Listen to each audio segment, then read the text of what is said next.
Good day at day good mga ka-JT sa kalam. Good morning nga pala po. At ito po, binigay po sa akin na naman ng susi ng aking major number 2 na si panganay namin, si Ate Janet.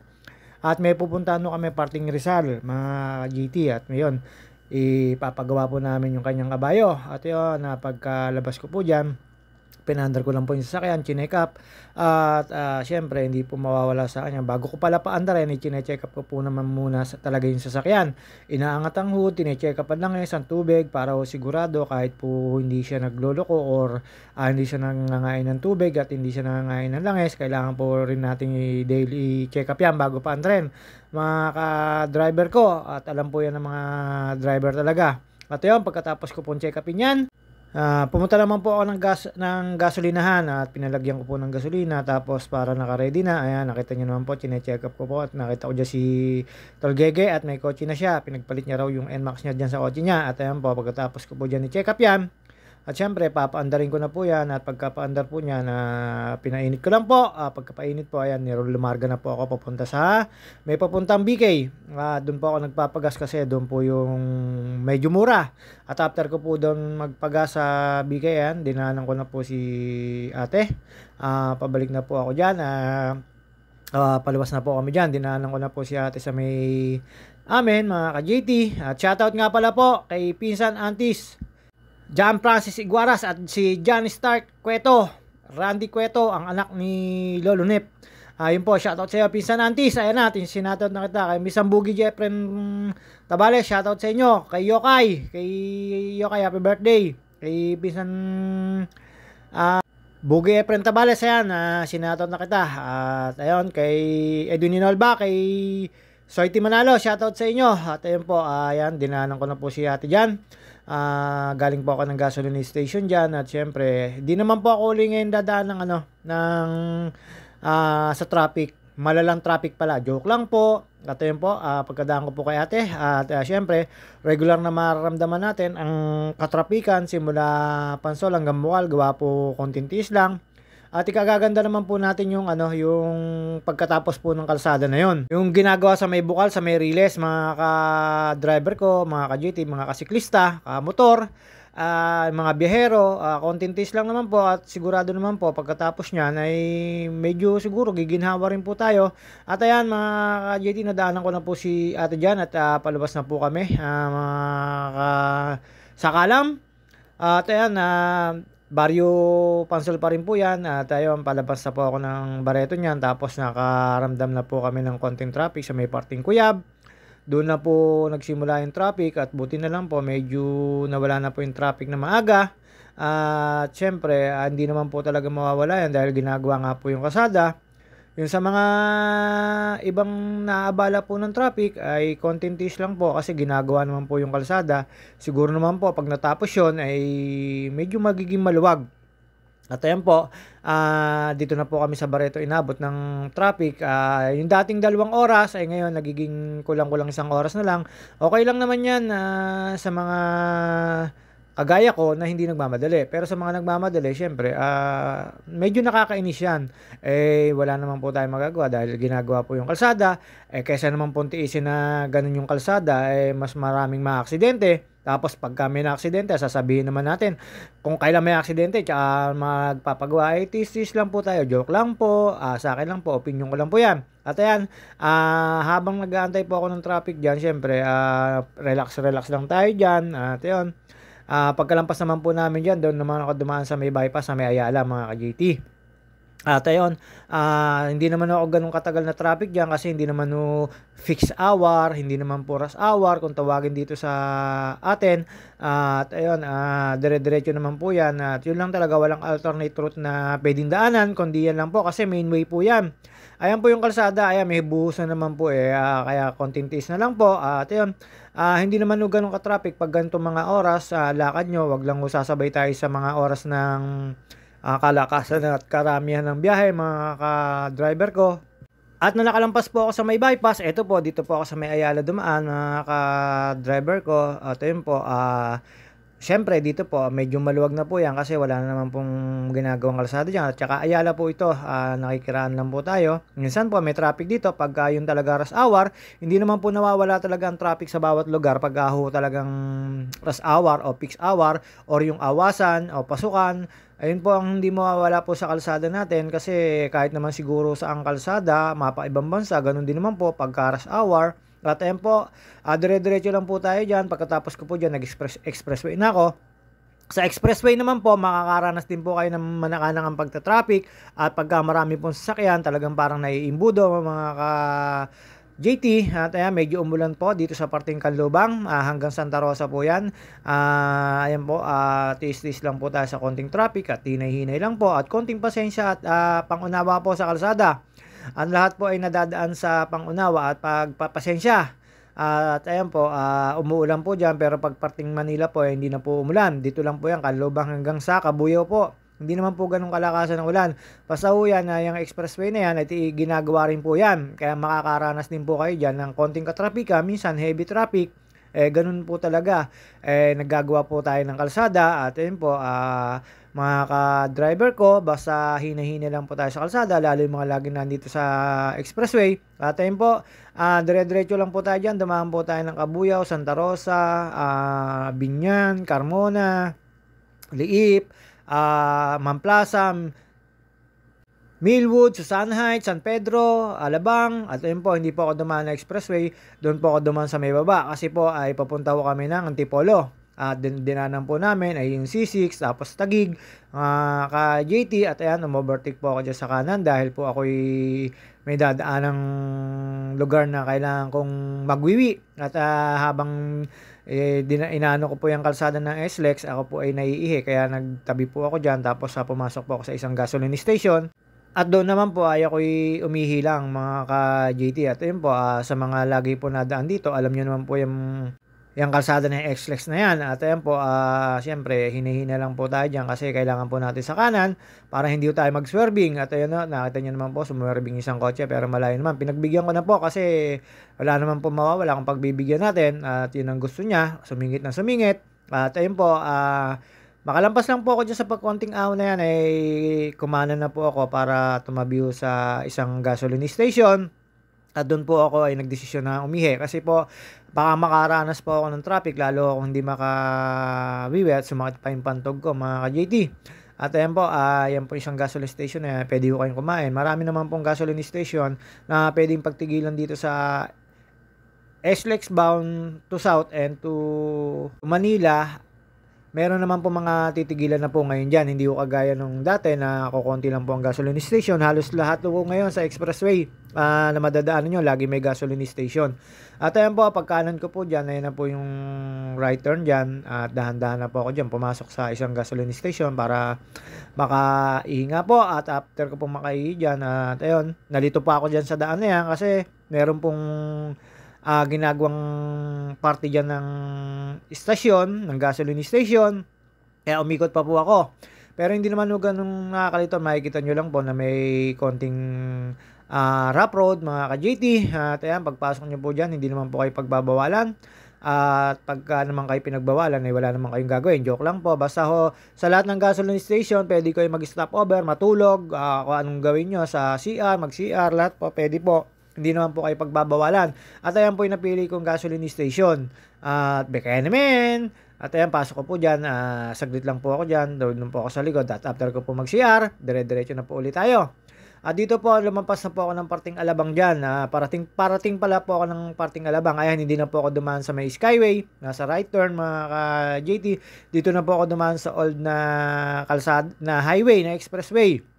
Yung papanik po kayo sa may old na tulay ng Alabang, paibabaw po, ayan po, nasa fast lane po tayo, at hindi na po tayo pumunta doon sa may papuntang shoulder, kasi hindi naman po tayo mag-skyway.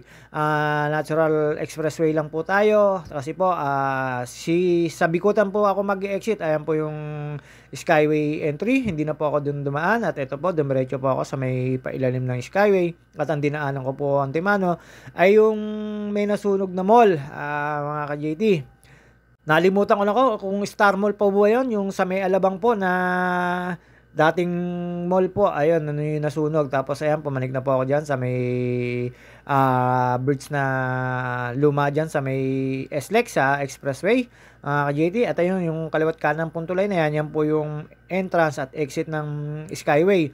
At dito po ako dumaan sa Old Expressway. Ang labas po ay Sukat, Bikutan. Basta ho nasa ilalim ho kayo ng Skyway dadaan. At una nyo pong dadaanan dito ay ang pagpanik sa may dating tulay ng Alabang. Sa ilalim po, Alabang, tapos Star Mall po, yung nasa kanan na sunog. Ayan, nakita nyo na po, yung building na, after ng building na yun nasa kanan, makikita nyo po, wala na po yung building, yung mga may billboard, kasi po, yung ginawa po yan. Hindi ko po alam kung anong gagawin niya. Ayan, nakita nyo po yan, yan yung dating Star Mall, mga ka-JT. At ayun po, dire-diretso lang po tayo dyan, tapos hanggang sa makalampas po tayo ng Sukat, at umexit po tayo ng papuntang Bikutan. At ayun po yung ilalim po ng ng Skyway stage 1 po ata yan, mga ka-JT ang tawag diyan. Basta dire-diretso lang po tayo diyan, tapos ang unang exitan diyan ay Sukat. At after po ng Sukat, sa Bikutan po ako nag-exit, at doon po yung daan natin papuntang C6, kasi papunta po tayo ng Antipolo. Dinaanan po natin doon yung may papuntang Pasig, Taguig, Upper and Lower Bikutan. Doon po tayo dumaan, tapos yung Camp Bagong Diwa, dinaanan din po natin, at nakakapanibago po, medyo malapad na po yung kalsada doon sa may Camp Bagong Diwa, mga JT, sa may Taguig. At nilampasan po natin yung mga lakeshore nila, mga JT. At ayan, syempre magpapakit lang po ang bida dyan. At after po nun, naka-exit na po ako ng Bikutan. At ayan po yung tulay na kakananan nyo. Basta yan, dire-diretso lang po kayo dyan. Tapos pag pakaliwa po kayo doon sa may circle, papuntang FTI po yun, yung dating FTI, tapos papuntang Lower Bikutan po yan. At pagkakalam ko, parang Upper Bikutan po itong nasa kaliwa na yan, mga JT. At ayan, after po ng Riles, dire-diretso lang po tayo dyan, papuntang Camp Bagong Diwa, palabas ng C6, mga JT. Lalampas po kayo sa isang stoplight. At doon po, medyo nagsisikip ang traffic po doon. Dyan po, saglit lang naman po yan sa may after ng exit ng Bikutan Expressway, mga JT. Dyan po sa kanan na yan, alam pagkakalam ko ay may talipapa dyan, tapos may mga railings na. Kasi yan, sunod lang po kayo sa traffic. Tapos, mga ka-JT, pag kumaliwa po kayo sa may parang circle na yan, ay papuntang FTI, dating FTI, papunta pong Magallanes. Tapos dire-diretso lang po tayo kasi papunta po tayo ng Antipolo, dadaan po tayo ng C6, tapos dadaanan po natin yung magandang paggabi pag magpapasko dito sa may Taguig, mga ka-JT. Basta pag nakita nyo po yung school dyan, tapos meron pong tawiran dyan, after po ng school ay nasa kanan po ay Camp Bagong Diwa na, makikita nyo. Maninibago po kayo kasi medyo maganda na po yung pangkalsada simula sa gate 1 ng Camp Bagong Diwa hanggang doon sa may pagbaba sa may papuntang ayan po, Bagong Bayan, mga ka-JT. Ayan po yung sinasabi ko sa inyo. Kanan po niyan ay Camp Bagong Diwa. Ang kaliwa po niyan may school. Ayan na po yung kalsada nila. Napakalapad na po. Kaya hindi na po ganun kahaba ang traffic. Magkaka-traffic lang po pagdating nyo po dun sa stoplight. Napakanan na Bagong Bayan. At pakaliwang papuntang Pateros, mga ka-JT. May daan din po dyan. Po. May daan din po dyan. Kaya lang bayan-bayan po yung dadaanan nyo po dyan, ka-JT. At after ko po makalampas dyan, ayan, sa stoplight ng yung sa may makatapos ng Bagong Diwa, ayan po, yung ginagalaan dito. Ayan po yung sinasabi ko sa inyo, sa gabi ay medyo maano na dyan, maliwanag, at may mga pasyalan dyan na libre, mga ka-JT. Pwede ko kayong sumakay sa tren na kagaya nung sinakayan ko dati. Libre lang po yun, basta gagala lang po kayo. Tapos ayan po yung C6 na sinasabi ko sa inyo. Pagkakaalam ko, mga ilang taon pa may C7 na papuntang Laguna, mga ka-JT. At ayan, kahabaan niya ng C6. Hindi naman po ganong matraffic dyan kasi hindi naman rush hour yung pagdaan ko. Patanghali po yan. O konti lang po yung mga sasakyan malaki dyan. Tapos mga motor po marami. Ayan po, meron po yan sa may kanan. Yan po, meron po, pwede po kayong gumala dyan. Pagkakaano po ng Taguig yan, mga ka-JT, sako po ng Taguig yan. Basta itong kahabaan na to, dire-diretso lang po to. Tapos aayon lang po kayo sa mga sasakyan, sa mga bandang dulo, sa may mga tulay, kakaliwa, tapos kakanan, tapos pupunta ho ng may papasig, may patanay, may pa Kogyo. Sorry po, Angono po pala, Angono, Taytay, basta o yan, dire-diretso lang po yan. Isa lang po yung exitan yan. Babase na lang po kayo kung saan kayo liliko. Basta unang pong madadaanan yung tulay na yan, mga ka-JT. may madadaanan po kayo diyan yung mga kainan sa gabi na parang food ano, tapos ayan po unang tulay po 'yan sa may Pasig pa po 'yan. Pagkakaalam ko boundary po 'yan tapos, basta dire-diretso lang po 'yan, sang-ayunan niyo lang po yung mga sasakyan tapos ayan kakanan po diyan, pagkakanan po diyan ay pagkakaalam ko ay Taytay na po ata ito nakakasakop dito mga ka-JT. Hindi po ako sigurado pero basta yan si Siksu yan. Andiyan po sa may kanan na yan, andiyan po ako nakakita pagkagabi na meron pong mga food part diyan na kainan, mga lugaw-lugaw, pares-pares, mga ka-JT, basta ho diyan sa may kanan na yan. Tapos nakita niyo naman po, dagat na kaagad, pagkakaalam ko diretso ng Laguna Lake yan. At diyan po may madadaanan din po kayo na papuntang Pasig River, mga ka-JT, yung pangalawang tulay na dadaanan niyo. Basta yan, dire-diretso lang po kayo diyan at after po niyan, makakaranas po kayo ng traffic na to. At ayan po, ibig sabihin nun yan, pakanan no, pagbaba nyo po ng tulay na yan, yung sinasabi ko yung tulay na yan, pagkakalam ko, diretso na po ng Pasig River yan, to Marikina.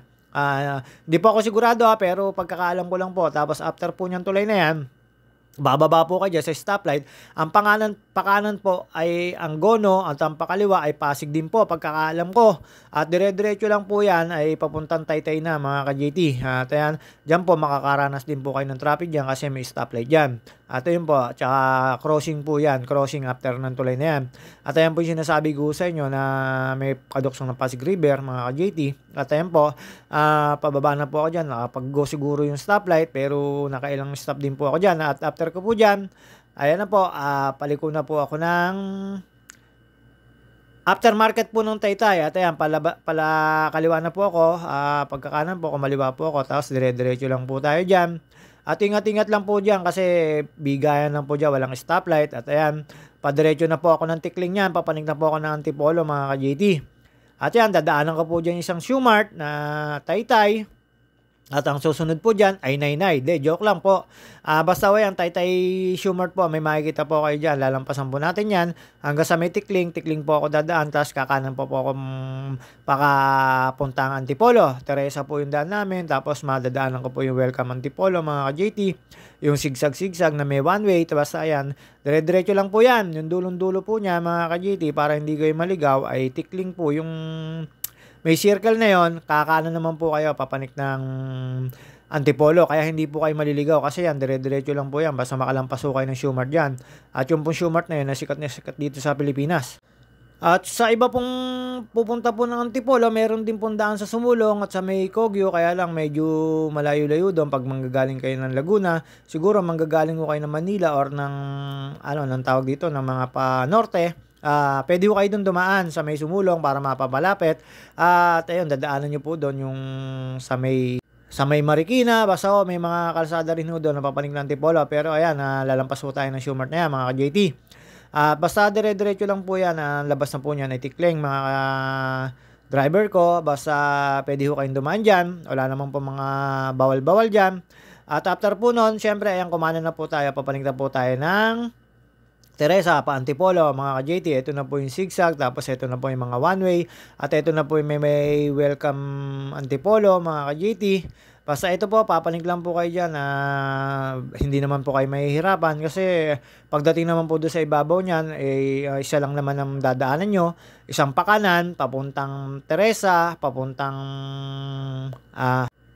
Antipolo din. Pero pag kumaliwa kayo doon sa may parang island, papunta rin naman pong Antipolo at Sumulong. Tapos papuntang Hinulugan Taktak, papuntang Marikina, papuntang Kogyo, papuntang Cloud9 Antipolo, papuntang Sumulong. Yun po yung mga daan doon. Tapos pag kumana naman po kayo, papuntang Teresa, papuntang Laguna.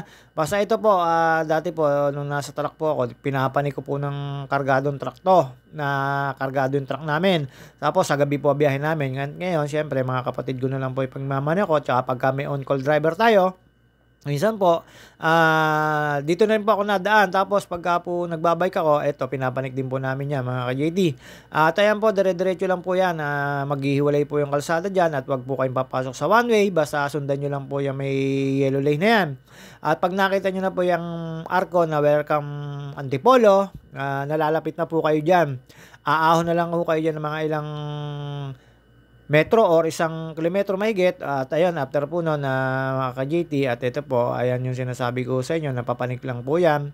Ayan, maghihiwalay po yung kalsada na yan. At ayan, may mababasa uli kayong antipolong kulay red.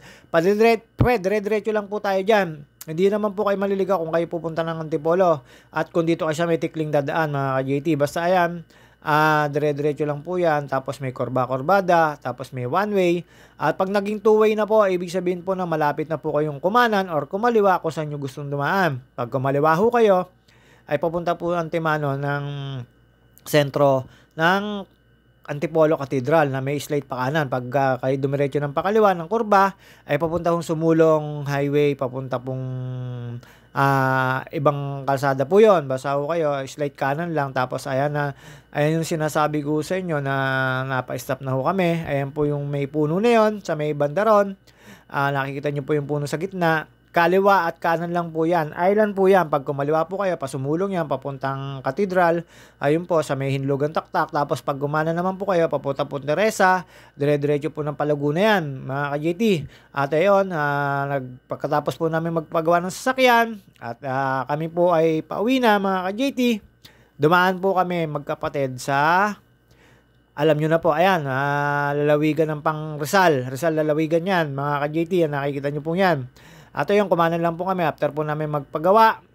Ito, bumalik po kami at dumaan po kami sa Antipolo Cathedral. Ito po, dito lang po ako dumaan sa may gitna para dire-diretso lang po. Bumalik po ako doon sa panglalawigan ng Rizal para wala akong traffic. At ayan, sa sentro nyo po kagad, yung sinasabi ko sa inyo na pakaliwa, straight kanan. Sa sentro nyo po kagad ay ang simbahan ng Antipolo. At after po namin makapasok dyan, inabot po namin yung bagyang misa. At tapos inabot ko naman po yung bendisyon, mga ka-JT. At umabot po ako, buti na lang po hindi ako umusok. Makikita nyo naman po ako sa camera na hindi ako umusok. Joke lang po. At ayan, syempre hindi maaaring di dadaan kasi nandyan na. Tapos na po yung sasakyan na yan. Pwede na pong itakbo uli sa malayo. At pumasok na po kami dyan sa simbahan na yan, mga ka-JT. At ayun, binaba ko lang po si ate sa may harap ng simbahan. At ako'y pumarking. Pagkatapos ko pong pumarking, mga ka-JT, pumasok po ako sa simbahan at inabot ko naman po yung bagyang misa. At ako'y inabot ng bendisyon po. At ayun naman po, natutuwa naman po ako. Hindi ako umusok pagkakadampi sa katawan ko ng bendisyon. Joke lang po, mga ka-JT. At ayan po, after ko po maiparada, naglakad-lakad na po ako. Bawal po sa loob. Sa loob yung nakasando, kaya nasa labas lang po ako. Nung nakita ko nagbendisyonan, tsaka na lang po ako pumasok, mga ka-JT. Napakasarap po magsimba dito sa Antipolo. Tapos aircon po yung ano nila, yung comfort room. After ko pong mag-comfort room dyan, pumasok na po ako dyan sa simbahan, mga ka-JT. At ayan po, konting syempre, pray lang po para sa atin, sa sarili natin. At ayun, mga ka-JT, see you on my next vlog. At babus, mga ka-JT, sa mga hindi ko nabate, pasensya na po at busy lang po. Sa mga ka-player ko kanina, hindi ako nakalaro. Ito, nasa Antipolo ko, gabi na ako nakauwi. Mga ka-JT, hanggang dito na lang po tayo. See you on my next vlog. Babus. At ayan po, nagpabindisyon po ako.